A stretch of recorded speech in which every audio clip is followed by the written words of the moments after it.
Dewa dan dewi dalam mitologi bangsa Slavik.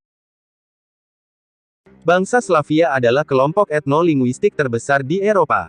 Bangsa Slavia saat ini diklasifikasikan ke dalam Slavia Timur, terutama bangsa Belarusia, bangsa Rusia, Rusin, dan bangsa Ukraina, Slavia Barat terutama bangsa Ceko, suku Kashubia, bangsa Polandia, bangsa Slovakia, dan bangsa Sorb, dan Slavia Selatan terutama bangsa Bosnia, bangsa Bulgaria, bangsa Kroasia, bangsa Makedonia, bangsa Montenegro, bangsa Serbia dan bangsa Slovenia.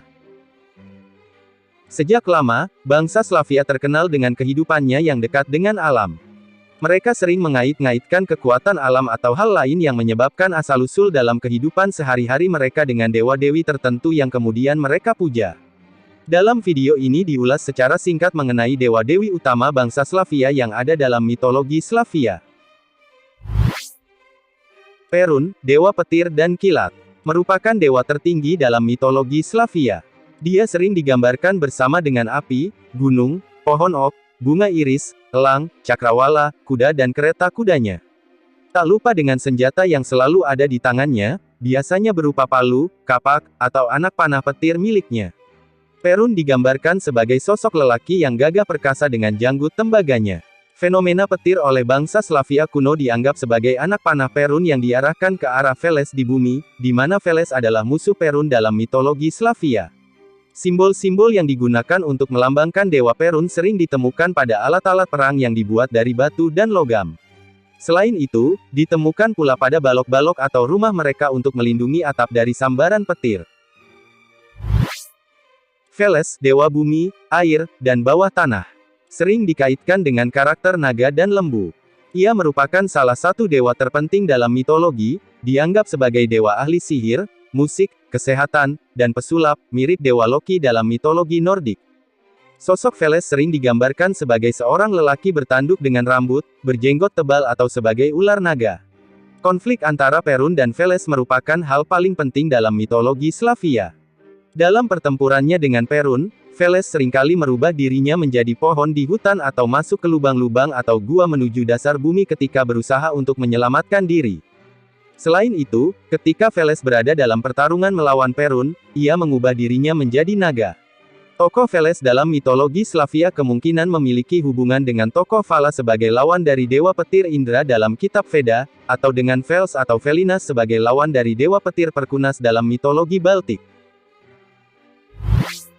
Svarog, dewa langit, matahari, dan api.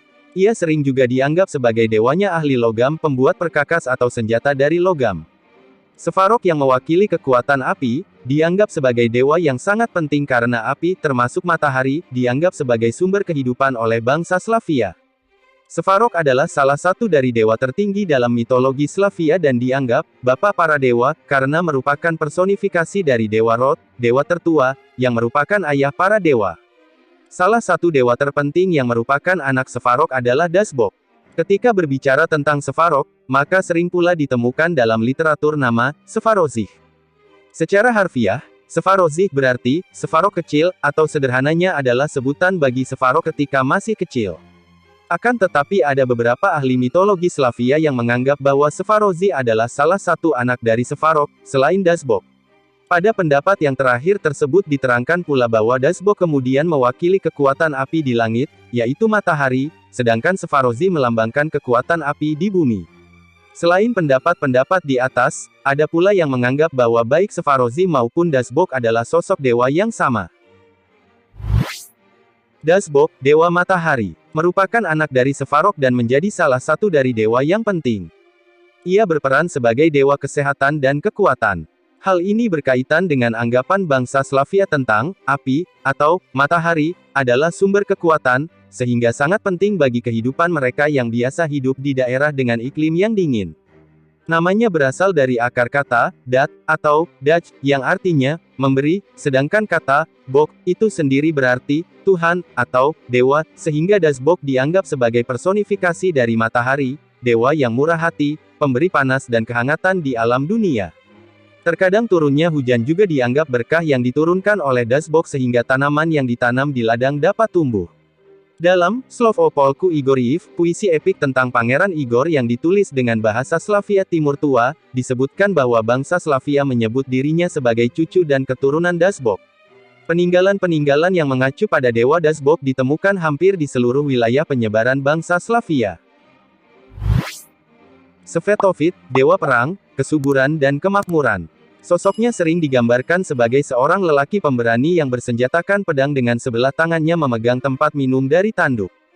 Dari peninggalan yang ditemukan dari reruntuhan kuil Arkona, yaitu kuil pagan terakhir bangsa Slavia, berhala Svetozar memiliki tinggi yang tak biasa, dengan tinggi melebihi tinggi manusia dan memiliki 4 kepala yang memandang ke 4 arah utama mata angin. Bentuk janggutnya pada berhala tersebut melambangkan awan yang menyelimuti langit dunia, pedangnya melambangkan petir di waktu hujan, dan perjalannya dengan kuda melambangkan lama turunnya hujan yang berlalu dengan segera. Ia juga dianggap sebagai penguasa guntur dengan melakukan perjalanan di malam hari untuk mengusir para iblis dengan sambaran petir dan gemuruh dari pedangnya. Setelah menyerang mereka, ia pun segera menurunkan hujan untuk kesuburan.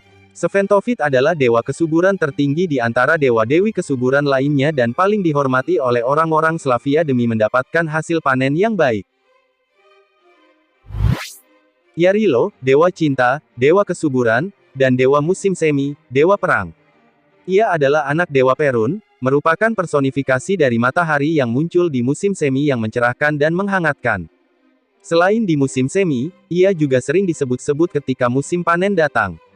Yarilo setara dengan Eros dalam mitologi Yunani sebagai dewa cinta, juga dengan Dionysus sebagai dewa kesenangan. Selain itu ia juga melambangkan keberanian sehingga dianggap pula sebagai dewa perang. Sosok Yarilo sering digambarkan sebagai seorang pemuda tampan yang gagah perkasa, berambut ikal pirang, dan mengendarai kuda putih sambil bertelanjang kaki. Biasanya digambarkan juga dirinya dengan rangkaian bunga di kepalanya atau sambil membawa tanaman gandum di tangannya. Ia merupakan lambang gairah dan kegagahan pemuda, dan lambang musim semi menuju musim panas yang menyenangkan bagi semua makhluk di dunia. Ketika turun ke alam dunia, yang pertama kali bertemu dengan Yarilo adalah Marena atau Morana, yaitu Dewi Kematian dan Musim Dingin yang merupakan saudari kembar Yarilo. Keduanya jatuh cinta, kemudian melangsungkan ritual pernikahan. Peristiwa pernikahan mereka, oleh bangsa Slavia kemudian diabadikan dalam rangkaian perayaan Ivan J atau Ivan Kupala. Morana, Dewi Kematian dan Musim Dingin. Ia dianggap dewi yang mematikan sekaligus yang menghidupkan kembali alam semesta terkait dengan datangnya musim dingin. Sosok Morana digambarkan sebagai wanita cantik berkulit sangat putih, berambut hitam. Terkadang digambarkan pula jari jemarinya yang memiliki kuku seperti cakar serigala. Orang Slavia kuno menganggap bahwa datangnya musim dingin, turunnya salju, badai di musim dingin, dan segala makhluk ada di tangan Morana. Dalam tradisi, orang Slavia seringkali membakar boneka Morana sebagai tanda berakhirnya musim dingin. Saat membakar boneka biasanya orang-orang menari dan menyanyi di sekelilingnya api yang dinyalakannya. Tradisi tersebut telah dilakukan sejak lama terutama di berbagai wilayah Slavia, terutama di Polandia, Slowakia, dan Ceko. Di timur tanah Slavia, Morana juga dianggap sebagai dewi kesuburan, pelindung perempuan dan segala hal tentang urusan perempuan. Lada dan Lelia, dewi kecantikan, cinta, kesuburan, kebahagiaan, dan kesejahteraan. Ia adalah pelindung bagi para gadis muda dan merupakan personifikasi seorang ibu yang murah hati. Dewi ini juga sering dianggap sebagai perlambangan pernikahan dan keharmonisan hidup. Nama, Lada, banyak menurunkan berbagai kosakata yang berkaitan dengan cinta dan pernikahan. Di antaranya misalnya kata, perjodohan, di Ukraina disebut dengan, ladino, sedangkan panggilan kata sayang untuk istri digunakan kata, lado. Kata, lado, sering disebut-sebut juga pada festival Ivan Kupala ketika para muda-mudi saling mencari pasangannya untuk kemudian melakukan perkawinan. Dalam suatu upacara perkawinan biasanya orang-orang Slavia kuno mempersembahkan bunga, burung, madu dan buah untuk Dewi Lada. Di kota Kiev, Ukraina, pernah terdapat kuil yang megah, di mana berdiri patung Lada, sosok wanita yang cantik yang sedang memegang bunga, dan menggandeng tangan anak perempuan kecil yang tak lain adalah Dewi Lelia, anak Dewi Lada. Lelia adalah dewi cinta dan gairah. Dari namanya muncul kata, leleyat, yang berarti, menyayangi. Dirinya digambarkan sebagai sosok wanita muda yang cantik, berambut emas, memiliki sayap, dan melempar-lempar api dari tangannya. Jika dibandingkan dengan Cupid pada mitologi Romawi yang memanah manusia dengan panah cinta, lain lagi dengan Lelia yang mengobarkan api cinta di antara mereka. Mokos, dewi para perempuan. Ia merupakan dewi yang memiliki hubungan dengan kegiatan para perempuan.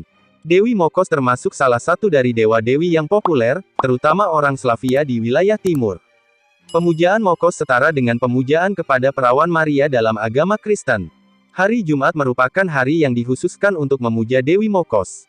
Ia begitu dihormati dan dianggap sebagai pelindung para perempuan, pengantin, dan kegiatan sehari-hari perempuan seperti memintal dan menenun, serta dianggap sebagai pelindung air. Orang Slavia kuno memiliki tradisi khusus di mana mereka memintal dan menenun di hari Jumat yang suci. Melihat hubungan-hubungan terakhir tersebut, para peneliti juga menduga bahwa Dewi Mokos bisa disebut juga sebagai dewinya Hastakarya. Triglav, sebutan untuk tiga dewa tertinggi dalam mitologi Slavia, yakni Svarog, Perun, dan Dasbok. Dalam beberapa kasus, posisi Dasbok kadang digantikan oleh Svetovit atau oleh Veles. Triglav digambarkan sebagai persatuan antara tiga dewa, berbentuk dewa berkepala tiga. Menurut beberapa hipotesis yang dilakukan oleh para peneliti mitologi Slavia, sosok dewa berkepala tiga ini merupakan upaya penyatuan tiga dewa lokal dari rumpun utama suku bangsa Slavia menjadi karakter tunggal.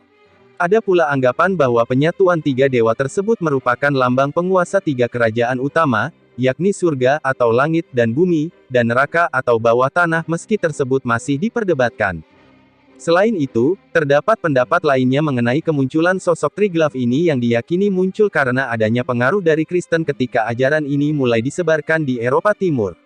Peninggalan berhala Triglav banyak ditemukan di berbagai tempat penyebaran bangsa Slavia.